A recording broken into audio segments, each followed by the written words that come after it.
və Muslim ibn Aqil də tərəfdarları biyyət edən təxminən 4000 nəfərlə çıxırlar Ubeydullah ibn Ziyadın qarşısına. Ubeydullah ibn Ziyad onlara vəz eləyir, qorxuzur və rəğbətləndirir ki, Şam əhli gələcək bu saat, bəs belə eləməyin, olmaz və s. Və sonunda görür ki, Muslim ibn Aqil buna biyyət eləyənlər, buna deyənlər ki, biz sənə sonradan dayanacaq, birdən çörü görür ki, 30 nəfər qalıb arxasında. Yəni, 4000 nəfərdən 30 nəfər qalır və axşam namazına isə Muslim ibn Aqil görür ki, bu təkdir, tək qaldı. Və Ubeydullah ibn Ziyad əmr edir ki, Muslim öldürün. Edam edilməlidir. Və sadəcə ölümdən qabaq Muslim ibn Aqil Ubeydullah ibn Ziyaddan bir xahiş edir ki, Hüseynə bir məktub yazsın. Və Ubeydullah ibn Ziyad buna icazə verir. Və yazır ki, bəs bunlar həmişə kimi xaindirlər, bəs belə xəbər verir. Və bu hadisə də belə olur. Deməli, Muslim ibn Aqili öldürürlər və Hüseyin də artıq Məkkədən çıxıb, gəlir Kufə tərəfə və Məkkədən çıxanda baxmayaraq sahabələr özlə həc günləri idi, həc günləri. Sahabələrin çoxsu Məkkədə idilər. Tərviyə günləri idi. Yəni, Mina günləri. Baxmayaraq, böyük sahabələr çıxırlar, məsələn, İbn Abbas kimi, İbn Ömər kimi, hətta İbn Zübeyir özü, hətta İbn Amr və Hüseynin qardaşı Muhammed ibn Hənəfiyyə, Əli ibn Əbi Talibin oğlu idi, başqa arvadından. Və başqaları çıxır deyirlər ki, ya Hüseyin, hara geysən? Bəs gedmə, hətta İbn Zübeyir deyir ki, hara geysən, elə qoymun yanına gedirsən ki, sən atağı öldürdülər, sən qardaşını öldürdülər. İndi sən geçsin olan yanına.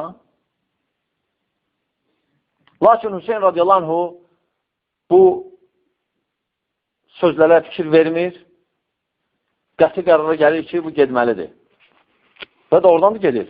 Və Kərbala deyilən yerdə mühasirəyə alırlar. Və Yezid də neynir? Yezid adam göndərir, Əmir ibn Sədlə Şumur ibn Zilcavşəni göndərir və Hüseyin ibn Təmimi göndərir ki, bu məsələ həlləmək ki, bəs orada sakitçilik edin. Lakin bunlar gəlirlər, Hüseyni mühasirə alanda Hüseyin görür ki, doğrudan da xain olublar Kufəllər, həmişə kimi və 3 dənə şərt qoyur qabaqlarına. 3 dənə şərt. Ya mən qaydıram geriyə, ya Yezidlə üzbəüz görüşmək, ya da göndərin məni cəbhəyə, döyüşlərə. Lakin bunlar qəbul etmir, xüsusən də Şumur ibn Zülcavşən və öldürürlər radiyallahu anhunu orada. Və deyirlər ki, bəzi tarixlərdə yazılır ki, Şumur özü vurur onu və bəzi tarixlərdə yazırlar ki, yox, Sənan ibn Ənəs Ən-Nəxəyi vurur. Və lakin xulası budur ki, öldürürlər radiyallahu anhunu. Doğrudan hadisə hüzünlüdür. Heç bir müsəlman sevinməz bu hadisəyə. Heç kəs istəməzdir ki, belə olsun. Lakin Allah subhanətələ qədəri beləymiş. Çünki Hüseyin radiyallahu anhü görsənir ki, böyük sahabələr çıxdı qabağına, lakin Allah subhanətələ qədəri beləymiş. Qədərdə yazılıb. Yaxşı, kim ölür Hüseyin radiyallahu anhünə Kərbalada? Hüseyin radiyallahu anhünə ölür, məsələn, Əli ibn Əbi Talibin övladlarından Əbu Bakır, Osman, Məhəmməd, Cəfər, Abbas, Hüseynin öz oğlanlarından ölənlər Kərbalada Əbu Bakır, Ömər, Osman, Əli Əkbər, Abdullah, Həsənin övladlarından Əbu Bakır, Ömər, Abdullah, sonra Qasim və başqaları Əhl-i Beyt. Radiyallahu anhum. Şöyəsən, əlhamdülillah biz Əhl-i Beytin yoluna gedirik. Övladlarımızı, onlar övladların adlandıran kimi adlanır. Əbu Bakır, Ömər, Osman, əlhamdülillah biz Əhl-i Beytin yoluna gedirik. Öyle Əhl-i Beytin müxalifdə öləyik. Əlhamdülillah. Şərəfdir.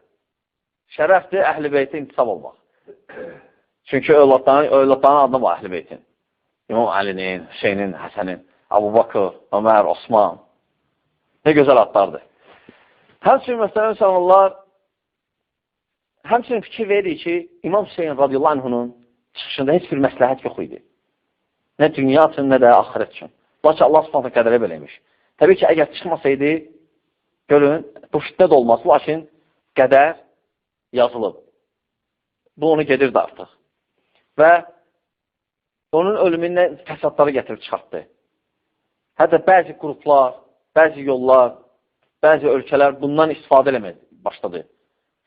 Bu, radiyallahu anhunun ölümündən. Və şək yoxdur ki, ölümü dəhşətlidir. Lakin Peyğəmbərlərin ölümündən dəhşətli ola bilməz, qardaşlar. Elə Peyğəmbərlər var idi ki, müşarla kəsirdilər yarı-yarı. Ondan dəhşətli ola bilməz. Ondan dəhşətli əziyyətli ola bilməz. Allah subhanətlə buyurur ki, قُلْ قَدْ جَاءَكُمْ رُسُلٌ مِنْ قَبْلِ بِالْبَيِّنَاتِ وَبِالَّذِي قُلْتُمْ فَلِمَا قَتَلْتُمُوهُمْ İn kuntum sadiqin. Allah subhanətlə buyurur, Əl-İmran 183-də. Artıq sizə məndən qabaq, Peyğəmbərimiz buyurur. Peyğəmbərlər gəlmişdi, açıq aydın dəlillərlə. Ne üçün o? Bəs onları ne üçün öldürdür? Əgər sadiq sizdə deyin. Əgər düz danışansınızsa, məndən qabaq da Peyğəmbərlər gəlmişdi. Ne üçün onları öldürdünüz? Peyğəmbərləri də öldürüblər. Lakin heç kəs onları qeyd ediləməyib, qardaşlar. Xüsusən də bu şəkillərlə, bu şəkildə. Lakin bu hadisələ bizim münasibətimiz necə olmalıdır, qardaşlar? Şək yoxdur ki, hadisə böyük hadisədir, hüzünlü hadisədir. Allah subhanətlə qorxan, qəlbi daimən hüzünlənir o, İmam Hüseynin bu hadisəsini eşidəndə. Lakin bu hadisəni qeyd etmək bidədir, düzgündür, xüsusən də özünə hesab vermək, özünü vurmaq, paltarını cırmaq, bədənə əziyyət vermək, lovhə demək və s. Bunlar hamısı İslamı ziddir, qardaşlar. Çünki Peyğəmbər sallallahu aleyhi ve sellem qadağan deyib bu cür etmək, ölü üçün, ölən adam üçün. Peyğəmbər sallallahu aleyhi ve sellem buyurur ki, kim paltarını cırsa, cibini cırsa, üzünü cırmaqlasa bizdən deyil. Buxari rivayət edib. Mənim üçün başqa hədisdə Müslimdə buyurur ki, kim belə etsəm bizdən deyil, mən uzağım ondan. Bələmə sahibindən. Həmçin başqa rivayətdə deyir ki, bu cahiliyyət əməllərindən biridir. Yəni, İslamdan qabaq bütpərəstlər edərdi belə. Və başqa rivayətdə gəlir ki, bu küfrdür.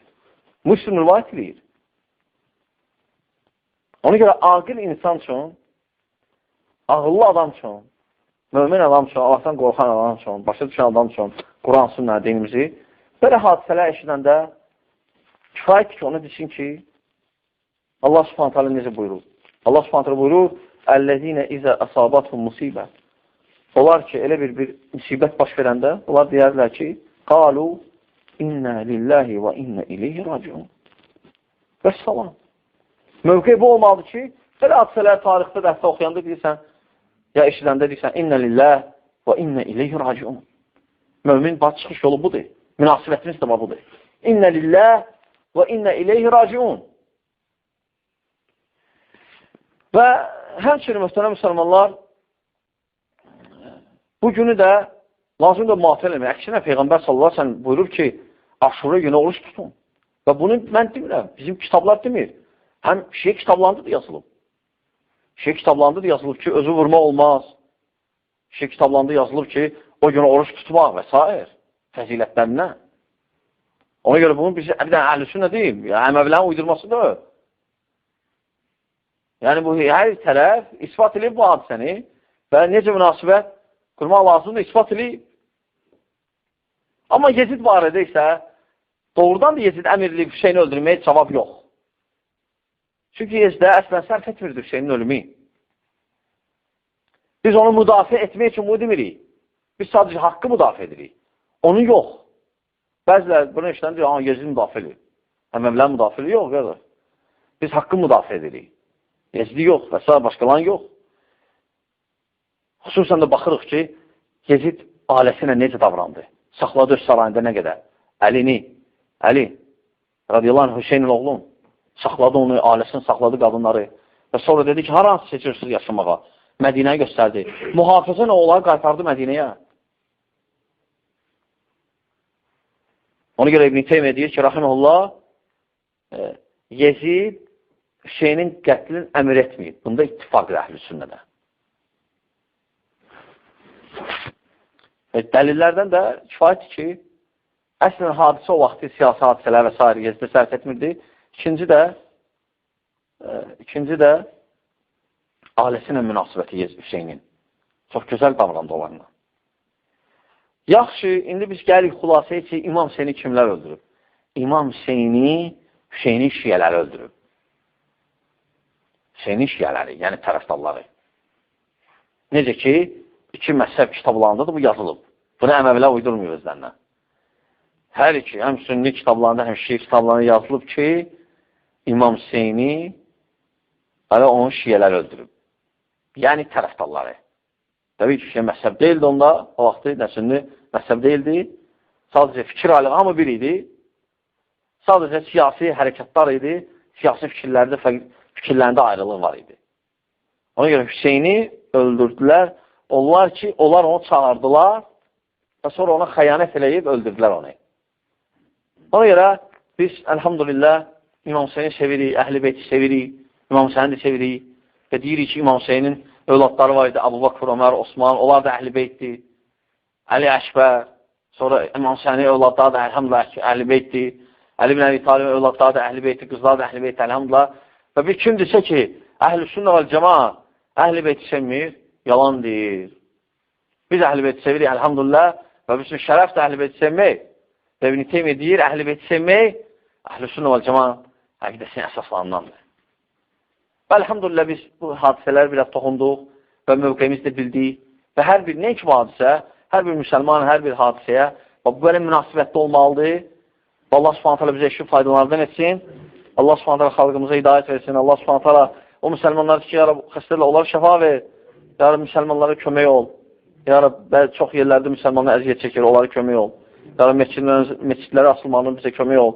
Hüseyin Abu Bakır məscidinin açılmağını kömək ol, ya Rab. Və kimlər ki, mani olur, ya Rab, onları cəzalandır və başqalarına da dərs olsun və bizi fitnədən və əhlindən qoru. Və aqul həzə və əstəğfirullah li və ləkum və lisəiril muslimin min kulli zəmb əstəğfiru innəhu huvəl ğafurur rahim.